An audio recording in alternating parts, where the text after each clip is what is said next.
नमस्कार दोस्तों, आपका हमारे YouTube चैनल में स्वागत है।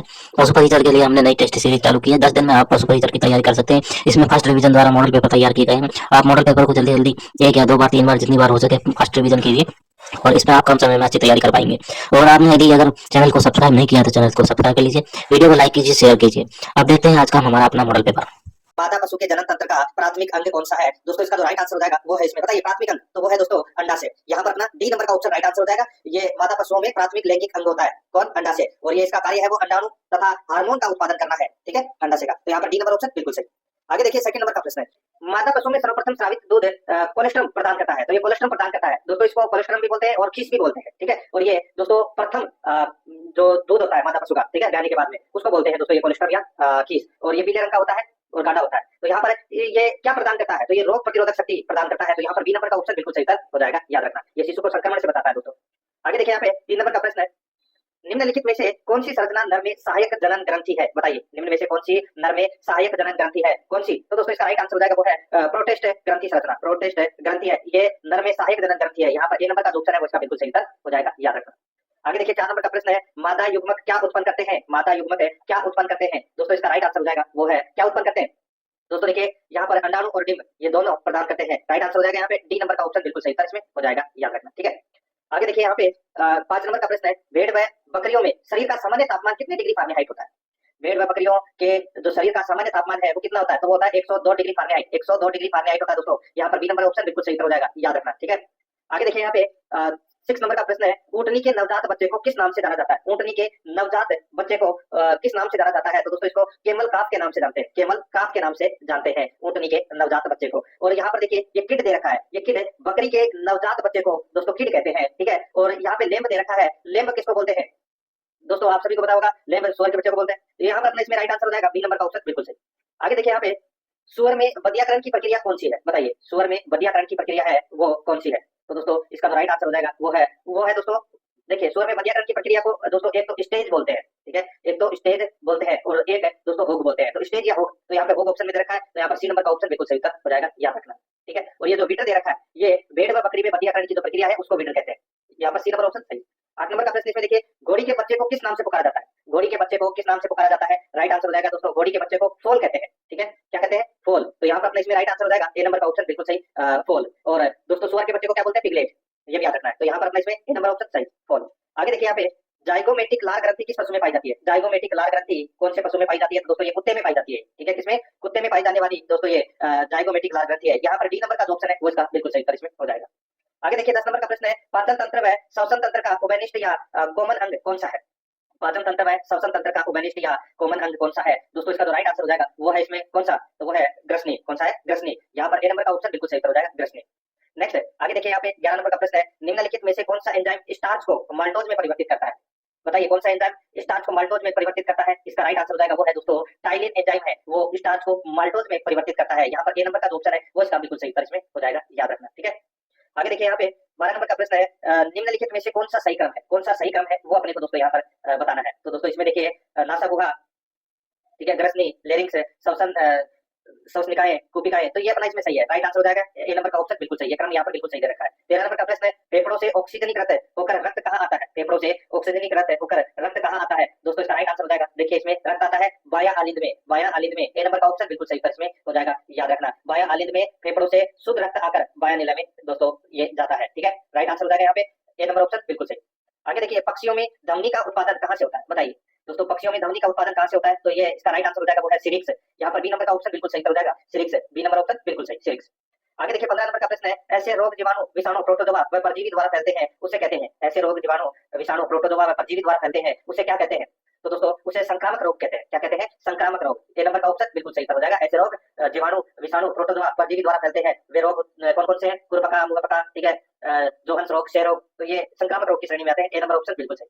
16 नंबर का प्रश्न इसमें देखिए, पशुओं में जहरबाद रोग का कारण जीवाणु है, पशुओं में जहरबाद रोग का जीवाणु है, तो वो कौन सा है? तो दोस्तों इसका राइट आंसर हो जाएगा वो है इसमें क्लोस्ट्रीडियम, क्लोस्ट्रीडियम कारक जीवाणु है। तो यहाँ पर अपना इसमें राइट आंसर हो जाएगा बी नंबर का जो ऑप्शन है वो इसका बिल्कुल सही उत्तर इसमें हो जाएगा, ठीक है। आगे देखिए यहाँ पे मेस्टाइटिस रोग है, मेस्टाइटिस रोग है, तो ये बताइए कौन सा रोग है मेस्टाइटिस? तो दोस्तों ये एक जीवाणु जनित रोग है, राइट आंसर हो जाएगा जीवाणु जनित। यहाँ पर सी नंबर का उत्तर बिल्कुल सही उत्तर हो जाएगा। इस रोग के प्रारंभिक समय में दोस्तों थन में क्या होती है? सूजन आ जाती है, ठीक है, और थन है वो हल्के कठोर हो जाते हैं। तो यहाँ पर अपना इसमें सी नंबर ऑप्शन बिल्कुल सही। आगे देखिए, किस रोग में मुर्गियों में मल के साथ रक्त आता है, बताइए दोस्तों, कौन से रोग में मुर्गियों में मल के साथ रक्त आता है? तो इसका राइट आंसर हो जाएगा वो है इसमें कोक्सीडियोसिस। कोक्सीडियोसिस रोग में दोस्तों मुर्गियों में मल के साथ रक्त आता है। यहाँ पर डी नंबर का ऑप्शन बिल्कुल सही उत्तर इसमें हो जाएगा, और ये एक प्रोटोजोआ जनित रोग है, ठीक है। और ये दोस्तों जो रोग है ये 3 से 12 माह की उम्र के चूजों में होने वाला रोग है ये, ठीक है। राइट आंसर हो जाएगा यहाँ पे डी नंबर का ऑप्शन बिल्कुल सही।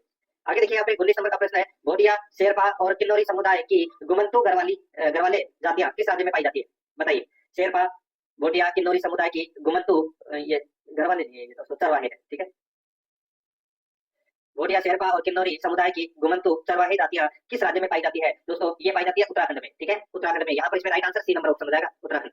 आगे देखिए, गुजरात के कच्छ क्षेत्र में कौन सी गुमंतु चरवाहे जाति पाई जाती है? दोस्तों गुजरात के कच्छ में पाई जाने वाली जो प्रमुख गुमंतु चरवाहे जाति है वो है दोस्तों मलधारी, याद रखना मलधारी। यहाँ पर बी नंबर का ऑप्शन राइट आंसर हो जाएगा। और ये जो धंगर है ये दोस्तों महाराष्ट्र में पाई जाने वाली ये गुमंतु चरवाहे जाति है। राइट आंसर इसमें बी नंबर ऑप्शन हो जाएगा, मलधारी। आगे देखिए यहाँ पे, दुनिया की आधी से ज्यादा चरवाही आबादी कहाँ निवास करती है? दुनिया की आधी से ज्यादा चरवाही आबादी कहाँ निवास करती है? दोस्तों इसका राइट आंसर हो जाएगा, ये निवास करती है दोस्तों अफ्रीका में, ठीक है। राइट आंसर हो जाएगा अफ्रीका। यहाँ पर सी नंबर का जो ऑप्शन है वो इसका बिल्कुल सही उत्तर इसमें हो जाएगा, याद रखना, ठीक है।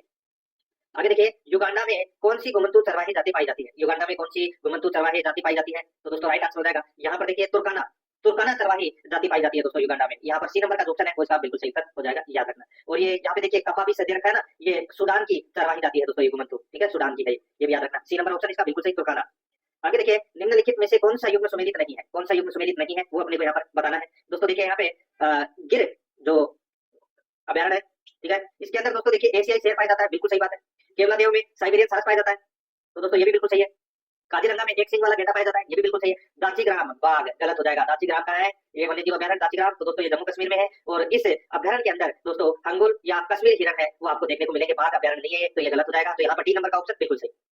24 नंबर का प्रश्न है, राष्ट्रीय बाघ संरक्षण प्राधिकरण का गठन कब किया गया? राष्ट्रीय बाघ संरक्षण प्राधिकरण का गठन कब किया गया? दोस्तों इसका जो राइट आंसर हो जाएगा, ये गठन 1 अप्रैल 1973 को किया गया दोस्तों, 1 अप्रैल 1973 को। डी नंबर का ऑप्शन बिल्कुल सही था, इसमें हो जाएगा 1 अप्रैल 1973। आगे देखिए, निम्नलिखित में से कौन सा टाइगर रिजर्व नवीनतम है?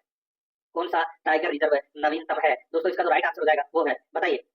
यहाँ पे नवीनतम पूछा है, तो इसका जो राइट आंसर हो जाएगा वो है दोस्तों धौलपुर करौली वन्यजीव अभ्यारण्य, धौलपुर करौली वन्यजीव अभ्यारण्य, ये दोस्तों सबसे नवीनतम टाइगर रिजर्व है। तो यहाँ पर ए नंबर का ऑप्शन बिल्कुल सही उत्तर इसमें हो जाएगा। और ये दोस्तों कब अधिसूचित किया गया था? तो ये 28 सितंबर 2023 को, 28 सितंबर 2023 को ये अधिसूचित किया गया था। और ये राजस्थान का 5वां और भारत का 55वां राष्ट्रीय वन्यजीव अभ्यारण्य है, ये भी आपको याद रखना है। तो यहाँ पर इसका राइट आंसर हो जाएगा ए नंबर ऑप्शन बिल्कुल सही, धौलपुर करौली वन्यजीव अभ्यारण्य।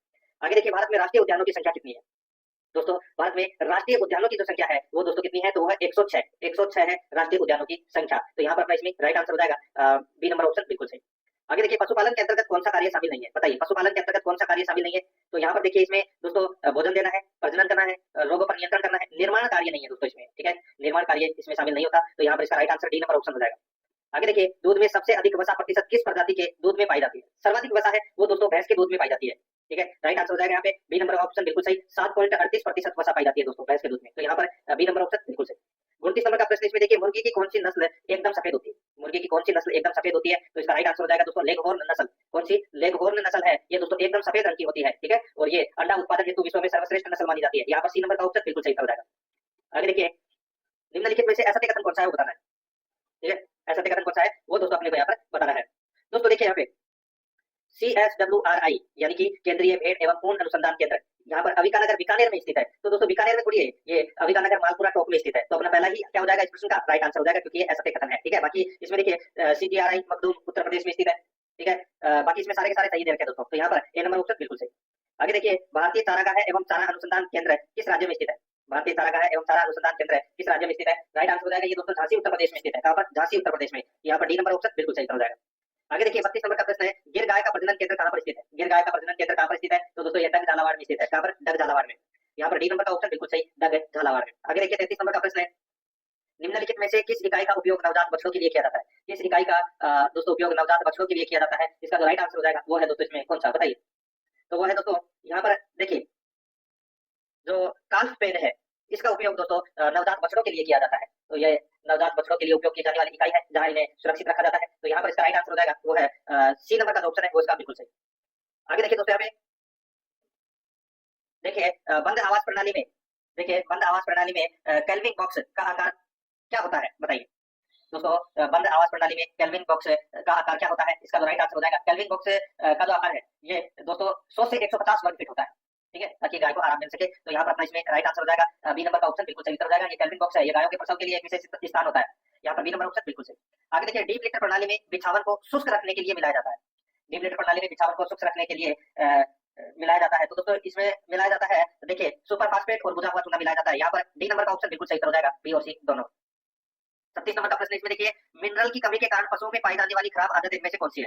बताइए दोस्तों, मिनरल की कमी के कारण पशुओं में पाई जाने वाली खराब आदत कौन सी है? तो इसका राइट आंसर हो जाएगा वो है दोस्तों पाइका। ठीक है, पाइका है वो खराब आदत है। यहाँ पर अपना इसमें बी नंबर का ऑप्शन, सॉरी पाइका, ठीक है, बी नंबर ऑप्शन सही उत्तर हो जाएगा, ऊपर नीचे हो गए ऑप्शन। ठीक है, आगे देखिए, अधिकतर दूध देने वाली गायें भारत के किस क्षेत्र से संबंध रखती है? अधिकतर दूध देने वाली गायें भारत के किस क्षेत्र से संबंध रखती है? इसका राइट आंसर हो जाएगा उत्तर पश्चिम क्षेत्र। तो यहाँ पर अपना इसमें राइट आंसर हो जाएगा उत्तर पश्चिम क्षेत्र। आगे देखिए, विश्व का पहला IVF भैंस का बछड़ा जो NDRI करनाल में पैदा हुआ, बताइए कौन सा है वो, उसका नाम क्या है? तो दोस्तों उसका नाम है प्रथम। क्या नाम है? प्रथम। तो यहाँ पर इसका राइट आंसर हो जाएगा 6 नंबर का जो ऑप्शन है उसका बिल्कुल सही हो जाएगा, प्रथम। ठीक है, आगे देखिए दोस्तों, यहाँ पे 40 नंबर का प्रश्न है। देखिए, वंध्यता रोधक विटामिन है, वंध्यता रोधक विटामिन है, तो वो कौन सा है? तो वो है टोकोफेरोल। यहाँ पर बी नंबर का ऑप्शन बिल्कुल सही, टोकोफेरोल। आगे देखिए, मुर्गी की खेल उद्देश्य नस्ल है, मुर्गी की खेल उद्देश्य नस्ल है वो कौन सी है? तो वो है दोस्तों असील। असील है वो खेल उद्देश्य वाली नस्ल है। यहाँ पर अपना इसमें ए नंबर का ऑप्शन बिल्कुल सही। आगे देखिए, किस भारतीय गाय को लोला के नाम से जानते हैं? तो दोस्तों राइट आंसर हो जाएगा साहिवाल। यहाँ पर ए नंबर का ऑप्शन बिल्कुल सही हो जाएगा। आगे देखिए, राष्ट्रीय सूअर अनुसंधान केंद्र स्थित है, दोस्तों ये कहाँ पर स्थित है? राइट आंसर हो जाएगा ये गुवाहाटी में स्थित है। ए नंबर का ऑप्शन बिल्कुल सही, गुवाहाटी में। आगे देखिए, रूमेन बाईपास प्रोटीन खाद्य बनाने के लिए खली को किससे उपचारित किया जाता है? रूमेन बाईपास प्रोटीन खाद्य बनाने के लिए खली को किससे उपचारित किया जाता है? तो इसका राइट आंसर हो जाएगा वो है फॉर्मेल्डिहाइड ट्रीटमेंट से उपचारित किया जाता है। यहाँ पर सी नंबर का ऑप्शन बिल्कुल सही। आगे देखिए, डेयरी उद्योग को प्रतिवर्ष अधिक नुकसान इस बीमारी के कारण होता है। डेयरी उद्योग को प्रतिवर्ष अधिक नुकसान किस बीमारी के कारण होता है? तो दोस्तों राइट आंसर हो जाएगा, वो बीमारी है दोस्तों स्तन में सूजन के कारण, स्तन में सूजन के कारण दोस्तों अधिक नुकसान होता है। तो यहाँ पर अपना इसमें राइट आंसर क्या हो जाएगा? वो है दोस्तों स्तन में सूजन। ठीक है, आगे देखिए, यहाँ पे भारत में पशु गणना कितने वर्ष के अंतराल में की जाती है? तो दोस्तों पशु गणना है वो 5 वर्ष के अंतराल में की जाती है। यहाँ पर ए नंबर ऑप्शन बिल्कुल सही। आगे देखिए, प्रभावित और संदिग्ध पशु को अलग करने की प्रक्रिया को क्या कहते हैं? प्रभावित और संदिग्ध पशु को अलग करने की प्रक्रिया को क्या कहते हैं? उसको बोलते हैं दोस्तों क्या? उसको एकांत बोलते हैं। ए नंबर का ऑप्शन बिल्कुल सही, एकांत। आगे देखिए, पशु समूह में से अलाभकारी पशु को हटाने को कहते हैं। पशु समूह में से अलाभकारी पशु को हटाने को कहते हैं। तो दोस्तों उसको क्या कहते हैं? उसको विडिंग बोलते हैं। क्या बोलते हैं? विडिंग। सी नंबर का ऑप्शन बिल्कुल सही, विडिंग। आगे देखिए, मुर्गी में किसकी कमी से क्रेजी चीफ डिजीज होता है? मुर्गी में किसकी कमी से क्रेजी चीफ डिजीज होता है? इसका राइट आंसर हो जाएगा वो है दोस्तों इसमें विटामिन ई। तो यहाँ पर इसमें ए नंबर का ऑप्शन बिल्कुल सही हो जाएगा, विटामिन ई। आगे देखिए, यहाँ पे भारत के कुल दूध उत्पादन में किसकी सबसे अधिक भागीदारी है? बताइए, भारत के कुल दूध उत्पादन में किसकी सबसे अधिक भागीदारी है? इसका जो राइट आंसर हो जाएगा वो है इसमें दोस्तों भैंस में। ठीक है, राइट आंसर हो जाएगा सी नंबर ऑप्शन बिल्कुल सही, भैंस। आगे देखिए, बकरी के उद्योग में यीस्ट का उपयोग किसके उत्पादन के लिए किया जाता है? यीस्ट का जो उपयोग है वो दोस्तों किसके उत्पादन के लिए किया जाता है? तो CO2 के उत्पादन के लिए। तो यहाँ पर ए नंबर का जो ऑप्शन है वो इसका बिल्कुल सही इसमें हो जाएगा। दोस्तों आपने पशु परिचर का मॉडल पेपर देखा, हमारे सभी मॉडल पेपर प्ले लिस्ट में तैयार है। आप वहां से प्ले लिस्ट में से अपने पुराने मॉडल पेपर भी देख सकते हैं। सभी मॉडल पेपर प्ले लिस्ट में है। आप एक एक दो करके सभी मॉडल पेपर को फर्स्ट रिवीजन कर लीजिए। ये फर्स्ट रिवीजन से इसके अंदर जितने भी सवाल है आपको कम समय में जल्दी से जल्दी तैयार मिलेगी। 10 दिन में हमारा टारगेट है, 10 दिन में पूरा कोर्स कंप्लीट करा दिया जाएगा। इसके अंदर आप हमारे मॉडल पेपर को देख करके अपनी तैयारी मजबूत कर सकते हैं। वीडियो देखने के लिए आपका बहुत बहुत धन्यवाद। चैनल को सब्सक्राइब कर लीजिए अगर सब्सक्राइब नहीं किया है तो।